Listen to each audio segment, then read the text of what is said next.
Real communication occurs and the evaluative tendency avoided when we listen with understanding. Understanding, that's an interesting word. Because you might ask yourself, well, what do you mean when you understand? And it's got this sort of physical aspect to it, right? That's the stand. And then there's the under part, which sort of implies that to understand something is to be under it and standing. And so, partly what happens is if I can listen to you with understanding, what that means is that I get a clear enough picture of what you want so that I could change the way that I am.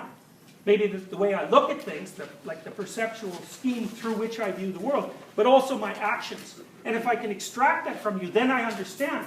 I would be able to take what you told me and change myself if I felt that was appropriate. Or maybe it would just happen automatically because now I have a deep understanding of you. And people are afraid of that, right? Because let's say you've got yourself all hemmed in with some ideology and you're feeling pretty secure about that, and then you listen to some dimwit who's got completely the opposite perspective from you, and you listen hard and all of a sudden you've got cracks in your system. And then you have to think, oh, maybe things are more complicated than I thought they were. Everything isn't all tied together in this neat little package, and that can be unsettling. It's unsettling. In fact, if you're listening to someone and you're really listening and you're not being unsettled, the probability is pretty high either that you're not listening or that you're not talking about anything of real consequence.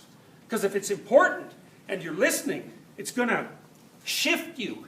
So there's this, it's going to set you into that, at least a little bit into that state of chaos.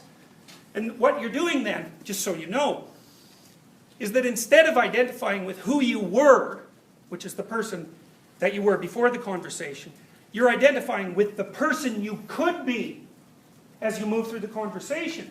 And that's a way better thing to identify with, You're going to identify with your beliefs. This is a Piagetian idea. Are you going to identify with your beliefs, or are you going to identify with the process that allows you to generate beliefs? And often those things are in contradiction. Because if you identify with the process that allows you to change your beliefs, then you're assaulting your beliefs, even though you might be correcting them. But it's demanding to do that, because you're reconfiguring your physiology. And there's an intermediary period of uncertainty that goes along with that. What if they're right? Well, then what? It's like, yeah, well, then what?